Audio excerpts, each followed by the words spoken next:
From the shadows of his bedroom studio in Milwaukee to the vibrant music scene of Chicago, Grey is Here has been building more than just a sound.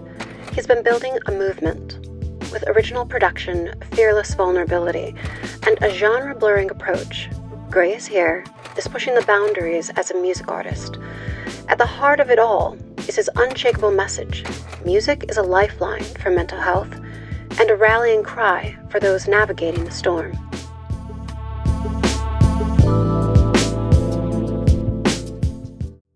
Thank you so much for joining me on AwareNow to share the space and to share your story. Thank you so much.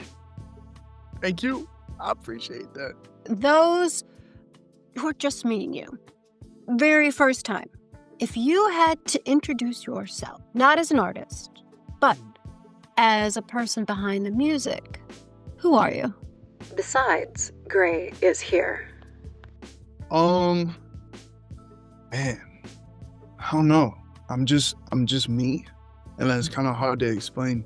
I feel like I'm very all over the place sometimes. I kind of sometimes feel like I'm still like 10-year-old me, where I'm into one thing one week and I'm into another thing next week. So it's really kind of hard to, I guess, tell people who I am. And I think that what I do as an artist, not only with the music, but with like the graphic design I do, the video editing that I do, the way I present myself in any way, shape, or form, I like to show people who I am instead of try to tell people. So if I were to go up to somebody and be like, hey, this is me, A, B, and C, I think that's a little less genuine than like trying to show people. So yeah, that's kind of my answer, I guess, for the lack of, but yeah. I like that. I like that your work speaks for yourself, and to understand you is to experience you through your work and through your art. And that's not on any like ego stuff. Like I'm not trying to say like, oh, I don't know. Like, I'm not trying to be like Mr. Different here. I just really to answer that question is kind of like, man, I really don't know where to start. So it's like that's why I love conversation, because it kind of leads into a collage of ideas and perspectives that kind of you learn about who somebody is before you're told that somebody is. So that's a great answer, my friend. Let's next one here. You started making music in your bedroom in closet back in Milwaukee long before anybody knew your name. Mhm. When you think back to those early days, what was driving you then to create? And second part, how is that different with what's fueling your fire now? As a 14, 15-year-old kid, I was really kind of starting to rebel against like anything and everything, because that's just what you do as a kid, because you're angry and mischievous and all that good stuff. So it was a tough time, and I think I was going through a lot mentally, which is why like a band like 21 Pilots did a lot for me. So I took what I learned from them, as well as a couple of other artists, when I started to get more into like rap music and other genres that influence my music today. And I wanted to, they made me feel less alone. And that's, to me, always what I've struggled with is the fear of isolation and not being able to relate to anyone. And as a kid growing up, like I felt like I didn't really have a lot of people to talk to about certain stuff. Like I had a lot of people in my corner, of course, which I'm grateful for and super fortunate for, but I didn't feel like people really understood me. So I'm gonna turn to music to do that. So as a kid, making music, not only, it started out as like I need to get my thoughts out. I need to put pen to paper, literally pen to paper, and just write down everything. And like, I go back into my notes apps sometimes when I started to use my phone a little bit more, and like reading some of the stuff, it was literal poetry. It was less of a rap or rhyme scheme and more of just like literally me just throwing up words onto a document and just needing to get that out. And part of me, a side of me is like, man, like this, I'm kind of glad this hasn't seen the light of day yet, because it's like very vulnerable, or I mean, now as an adult, I kind of look back and I'm like, I need to pump the brakes a bit, because I was really going through it. But you know, that shows growth. And like I said, like journaling and music are very synonymous. Those terms are very synonymous with each other in my mind. So, but yeah, and then as I started growing up, and kind of made music a little bit more of a community thing in my mind, of like, okay, I can make an Instagram, I can reach out to people online, I can have my friends from high school who started to listen to my music really get into it. Like, it started to become more of like a fun thing, of like, instead of me just being sad, let me be sad with other people and make music about what we're all going through, but make it sound cool. And that's why I kind of started like embrace rap music a little bit more, and kind of be like, man, like I need to kind of not always like be so down all the time. Like, and if I do feel that way, let me match that with something that's energetic or exciting to listen to. So if people want to have the choice to listen to lyrics, they can listen to lyrics, or if they just want to, you know, bump it on aux in the car or whatever, they can just listen to the beat and tune out the lyrics themselves. So it's like you have two different modes of listening to music, and that's kind of what I started to do. Where to now, in comparison to like the start of it being like a really depressing outlet to it being a more fun outlet, to now it's kind of like a mix of, it's always been a mix of the two, like throughout my entire time. But I think now it's kind of like I'm trying to push myself more. I'm trying to experiment more. I'm trying to look at it more from a business side without it being too business, if that makes sense. I like marketing. I'm really into like marketing and how to like take something and push it and try to get it out to the masses. I like that stuff. And I think that might be adult brain me being like, I'm into like buying furniture, and now I'm into like marketing analytics. So it's like, I think now I have a different perspective of like, okay, let's see how far I can push this without losing the authenticity and the original essence of why I make what I make. So the message always comes first. But I do love the idea of like performing shows. It's like, okay, how many people can I get to pull up to this event? How cool can we make this event happen? Who can I work with? Who can I connect with? Who can I connect my other people with? Like, it's so much fun. And I like the aspect of the business side, and not having that control my creativity as well. What I will say, like listening to your music, your music doesn't just sound raw, it feels raw. Yeah. So, and you've been clear about using your voice to push mental health awareness. When you sit down, next question here, when you sit down to create, how much of it is therapy for you, and how much of it is advocacy for others when we're talking about mental health? Yeah, I mean,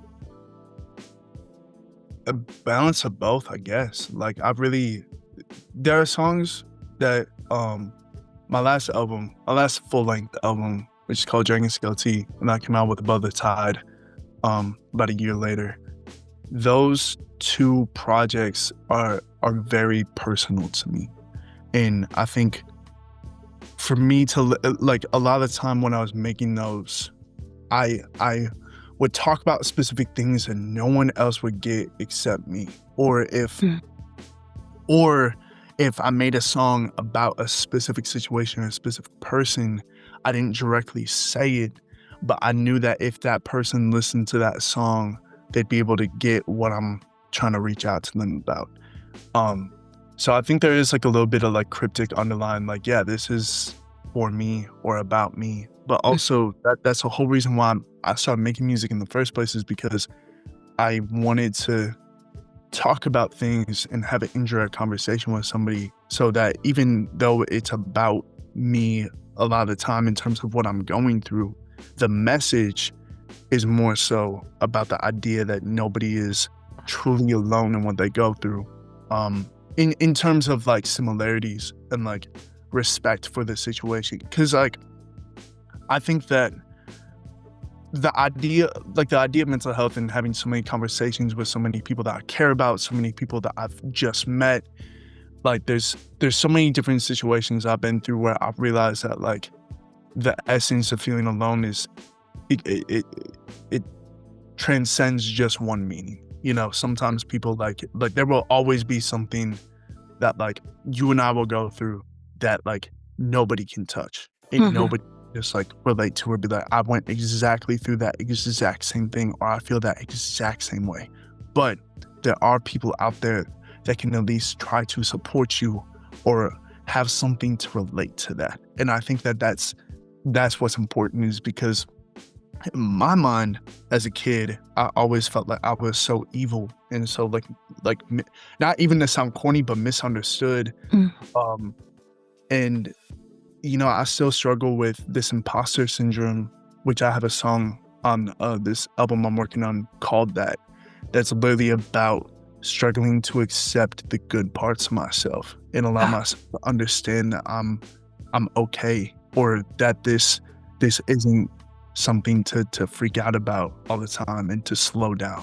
And I have a lot of friends who like don't want to talk about their stuff that they're going through, or they don't want to have that direct conversation. So it's like, okay, well, like here's this project, here's this song, and like might something in there and be like, man, like I understand that, or I get it, or I feel similarly to that. And to me, that's such an important feeling. And I no paycheck, no Grammy, no nothing could ever replace the idea of, or could ever replace the moments I've had with people where I've gotten direct messages. I've gotten like I've had people come up to me after shows and just tell me like how much whatever I said on whatever song, or just the vibe, or the whatever, like meant to them, like everything. And it means everything to me, because it's like I will never be able to verbally describe how much that means to me to them. But it like that's what makes this this career, this thing I do, worth it every time. So yeah. Oh, I think that's beautiful. And it's one of those things, it's like when you give authentically of yourself, like how that's such a gift to yourself, but a gift to so many people. You know, and it serves both so well. I want to talk specifically about a specific song, one of my favorites, Risk. And that was a track that sort of threw open the door for you and connected you with connected you with the Shadow Crew, a community that's become its own living, breathing movement of sorts. So question here is, how do you process the weight of that, of having people not just listen to your music, because that's great, but actually lean into it, lean on it? I mean, I'm still processing it. To answer that question, it's like, it's surreal. And I hope that it continues to feel surreal, because again, dealing with the idea of imposter syndrome, like filtering in my mind all the time, it's kind of like, I want to accept these things, but I feel like I haven't like I'm not really a person to get too comfortable. Like I never like getting comfortable. I never like sitting down and be like, job well done today. You know, like it's just like there's always something more that I can do. So the appreciation and the gratitude and the acceptance I feel is forever. I feel forever spoiled, like forever fortunate for that, and I will never take that shit for granted. At the same time, like, you know, I feel like there's more to do for me. So it's like these are accomplishments and these are things that I will look fondly upon. But there's all like I gotta keep. There's more people that I want to share my message with. There's more things I want to do creatively. There's more music and projects and you know, limitations to break through and so. Well, I think that's a really good place to be as an artist and just as a person in general, right? To say that not to say, oh, it's never enough kind of thing, but that you can always do more. And just, I guess, to stay curious, right? About to keep yourself on that edge and to not get comfortable and sit back, but to always be leaning forward. So you can explore more, be more. Just one more question about that song about risk. Yeah. You were going through some stuff, right? I know it means so much to so many. What does it mean to you personally? Yeah. I haven't really publicly talked about this a lot. At least I don't remember talking about it to anyone that was like interviewed me. But the story behind that song is I had a really bad couple of weeks. There was a lot of stuff changing or simultaneously changing within me, but also not changing. And I was so fed up with so much. And basically risk is just literally like this raw, uncut, like thoughts and feelings about like how I feel about myself, the stuff that's going on in my head. So although I feel like that song is like very different from what I released now in terms of quality, I love that song because it means so much to me lyrically. And the fact that 28 million people or listens or whatever like have been able to touch that is insane to me. And I just like, man, the fact that like middle school, early high school me, like to think like to think about the idea of where he could see that now is like, I think he'd laugh in my face. I think he'd be like, no way. To me that's crazy. Because also when I record that song, I literally remember listening back to it like right after I finished recording it and crying, like in my closet in the booth, and it was such a powerful thing. And that's kind of when I knew I needed to release it. And then the reason why the song is called Risk is because I had another song that I was supposed to put out that day. And I was like, and I did everything primarily on SoundCloud and YouTube at the time. So it was before Spotify, Apple Music. And then I was like, I didn't have a title for it. I didn't do anything. Again, raw recording, it was ready. And I was just like, you know what? Instead of releasing this song, I'm gonna take a risk and put out this song. So that's why I called it. I put it up on SoundCloud and YouTube without like any crazy mixing or mastering, and it blew up on there. I posted it on Spotify. Shout out to Emmett Mulrooney. That's my brother. I love that guy. He convinced me to put it out on DSPs, and then from there, there was a really cool account that made a TikTok with my like sound, and then put a bunch of people on, and now we're here. So and now here we are today. And I will say, so for those who are just tuning in and just exploring your music for the first time, Risk is certainly a great place to start, and then to go and to journey through. I love how you say that this is like this music, your music is like a journal for you. And so to look back where you've been and then to see where you're going, and where, now there is a little where say E on it, like explicit lyrics. And so there is that bit of it, which is fine. So I wasn't planning on asking this question, but I think I might now. So for those who'd be like, oh, this is really, but oh, wow, wasn't expecting that. What do you have to say about that for people? But do you have to go there? What do you have to say about, not that there needs any explaining, but I think, because I'm trying to explain it to people, I say, this is a layer of this piece, right? And it's just one version. What is your take on the E of things?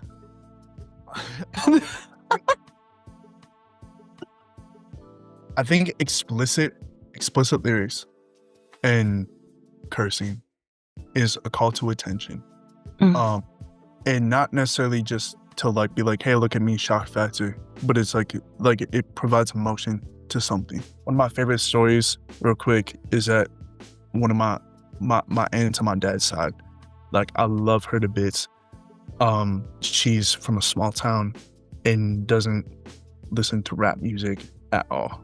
And I remember, like, she was asking me, her and my uncle were asking me, like, hey, like, you know, can we see your music? Can we see your music? And I have this album.